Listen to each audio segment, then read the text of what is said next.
Chief Futurist at Futurist.com, researcher, keynote speaker, and author Nikolas Badminton joining us on Canada Now. And Nick, let's talk about Next, an advanced smart transportation system based on swarms of modular electric vehicles. Is this basically what would be replacing buses and streetcars?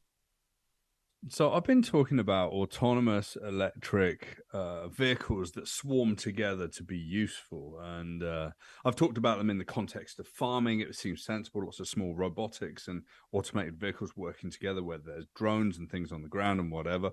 There's automated trucks on the highways in automated lanes, and they can swarm together, and they can do something called platooning, where they drive really close to each other. It's really good for fuel consumption, whatever. But this company sort of grabbed my eye, and when you were saying, hey, what should we talk about, I was out there sort of looking around for some stuff, and it's interesting, you know, small modular buses in cities. There could be potentially, you know, I think it's like 4 to 6 people in one module. And then you can basically chain all the modules together, and it can be flexible, and potentially there could be some people for one part of town, and that would split off and whatever. So these would caterpillar around town, whatever. If you go to their website, you know, obviously they're in Dubai, and it's funky and well-funded, and there's lots of space and all this good stuff that isn't necessarily convenient. But it's interesting when we think about this, because this is people that are trying to fix the problems of today, which is, you know, transportation and efficiency and whatever, and they're literally throwing everything out of their bag of tricks at it to try and create some sort of future solution. And I'm not sure that they're actually fixing a single thing, Jeff. Okay, so my first reaction to it, because it's curious that you say that, my first reaction was, so we're going to have these little modular units disconnecting and connecting with each other, and this going this way and this going this way. And I'm looking at the videos, and it's in Dubai, as you mentioned, and it's, you know, virtually empty around there in this empty space. And that's all well and good, but I'm thinking about all the people that are crossing the street and the cars that are turning left, right, and going forward and backing up and parking. And I'm thinking about that. I'm going, where are we putting these things? Well, I mean, this is it. So, I mean, this brings us back, rather than just talking about this company called Next, and it's probably well funded, and the vision, you know, maybe you'll wear virtual reality headsets and you'll have this amazing transportation around the city. I'm wondering if their principles are sort of pointed in the right direction. You know, they're trying to make it better than it is. Using similar kinds of modes of transportation, just done in a new funky way. So they're trying to remove driver error, right? That's basically what we're trying to do. Rather than considering that maybe there's a different way of doing this, and a full reimagination of the world, where maybe things aren't just going to be on roads. Maybe we're going to take to the air. Maybe it's going to be monorail. Maybe, you know, all modern North American cities are going to have like light rail and whatever. It's kind of an interesting exercise in what might be. I don't see these happening. I don't see these next sort of vehicles being anywhere outside of expositions and good ideas and whatever. It's kind of like, you know, a bunch of smart PhDs coming up with a wild, crazy idea of something that people aren't going to use, right? I appreciate the effort, you know, and we need people like that, because you stumble upon something and go, oh, that's the new thing. That makes perfect sense, and that's what is going to be implemented. I'm not sure that this is it. Yeah, but what's interesting here is, and so many tech companies, you know, transportation and otherwise, you know, they're building out platforms and software and whatever, and they're a composite of many different layers of functionality and intellectual property. So what they're doing here, they're actually trying to work out control systems for vehicles. So if they do something really smart and they solve some really hard problems, and maybe they apply it to logistics and transportation in that way, that's where the value in this company is. I mean, this is what a lot of people seem to forget. You know, these new funky companies that are promising us the future, they get sold for the patents they hold. I mean, when I think it was Google bought Motorola, they didn't buy Motorola because it made good phones at that point. They bought it because of its portfolio of incredible patents. And it was a huge amount of money. It's interesting. So we're kind of in this world of, you kind of have to look at these solutions and realize that they break down to some really smart systems behind the scene. And that's what we don't see in the world, is the smart systems we need to keep the city lights on and, the toilets flushing and everything like that, right? As far as you know, do you believe that there are, big cities like Toronto and New York, San Francisco, the list. Do you think cities like that have banked money to invest in the future of public transportation?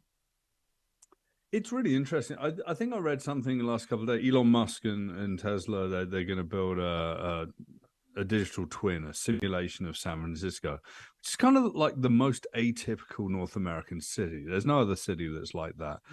I mean, it's on a fault line. It's all hills. Right. Beautiful. I love San Francisco. Yeah. It's got personality. It's one of my favorite places in North America, right? And you look at all these places, but like the city administrations in San Francisco, they're incredibly progressive. I mean, I think there's something like 40 different self-driving car companies testing themselves on the streets. It's a real place to let entrepreneurs play. And I think that the people that live there have kind of got that open mindset, right? Yeah. But, New York has invested a lot in technology. Toronto has invested a lot in technology just at the Elevate Festival. Tons of stuff is happening. Yeah. It's really interesting. But is the city putting its money down and investing? Not necessarily, but they're trying to connect the right people, whether it's like the banks to the entrepreneurs, the venture capital funds and whatever. And, trying to make themselves open to some experimentation is really good. And it's difficult when you've got somewhere like Toronto and New York. These are old cities with old infrastructure. Yes. I mean, Toronto's still got streetcars. Yes. And Elon Musk has said that his full self-driving won't work in downtown Toronto because of the streetcars. Right. Because they're just difficult to work out for artificial intelligence. It's like the old world has beaten the new world, Jeff. Wouldn't you have thought that streetcars would have been phased out by now? I thought so. I can't believe they're still around. Do you not love streetcars, Jeff? Who? What would you rather have? What would you rather have? Would you rather have everyone have a car? It doesn't make sense. I wish that it was all streetcars and all bicycles and no personal vehicles. Yeah, but because of it just feels like it should be one way or another. Either we're going all in on streetcars or not. It feels like, and I'm not anti-streetcar. I like the streetcar, and I agree with you. I wish there were more of them, but it just feels like the infrastructure that is put in for the streetcars is battling the drivers that are out there. I mean, there's a number of streets in Toronto where you're like, oh my God, streetcars, honestly. Right. So it's frustrating as a driver. Like, I felt like at this point we would have been all in one way or the other, and I didn't think the streetcar battle would have won, or they would have won the battle. It's called mode shifting, right? So you've got different modes of transportation. There's lots of people on those electric scooters and e-bikes now, and you've got people on bicycles. You've got people on streetcars. You've got people in cars. You've got people on foot. All of these things make the city what it is, right?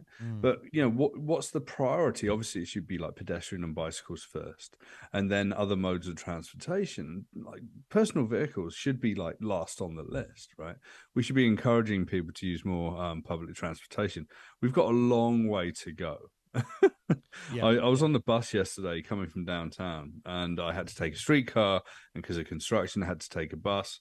I didn't know where this bus was going. It had a life of its own, and it's like the people that travel using this, people like myself and people that are working in hospitals, people that are needing to get from A to B, and they don't necessarily have access to a personal vehicle at that time. Yeah. We gotta come down to what people really need and how they're going to get around, because that's how the economy really works. I think eventually it's just going to be self-driving cars, and everybody just jumps in. Nobody owns a car anymore. Public transportation isn't what it used to be, and we're all jumping into these self-driving cars that are taking us from point A to point B. Maybe it's because I've seen a lot of that on Westworld, and I've crushed Westworld. Maybe that's what it is. You're part of the technocracy. You're kind of being this like. The scum live in the gutters and they can't afford anything, and like we're in this wondrous white tower of automation and automated consumer luxury. It's fine, Jeff. Your future is an inhuman future. My future is an inhuman future because I'm visualizing self-driving cars taking us around from point A to point, like us not owning cars anymore. Right, but then who can afford them? Right, it all comes down to it. Right, it's really interesting. Yeah, I love having these provocative debates, and I think that we don't have enough of these provocative debates. This is why I come back every week. Well, that's why. Well, you're not going to be coming back on next week, and that yeah, it's because I've had enough, Jeff. I quit. I was gonna say that's on you. You're traveling, not me. You're always welcome back. All right. Well, we look forward to it in a couple of weeks. I'm not trying to exclude anybody with just. I know. But it's interesting. I mean, maybe we could. When I work with the United Nations, they say leave no one behind. Yeah. So a transportation policy needs to leave no one behind. Yes. An expensive car service will leave a huge part of the population that are essential behind. Yeah. So we got to work it out. Yeah. So someone somewhere is trying to create product that is exclusive and expensive, and we have to really, really have some guardrails and very carefully monitor that situation. Yeah, no, well said, my friend. Chief Futurist at futurist.com, researcher, keynote speaker, and author Nikolas Badminton. Enjoy traveling next week, and we'll talk to you in a couple. Thanks, pal. Yeah, I'll see you in a couple of weeks, Jeff. All right, buddy. There's Nick Badminton.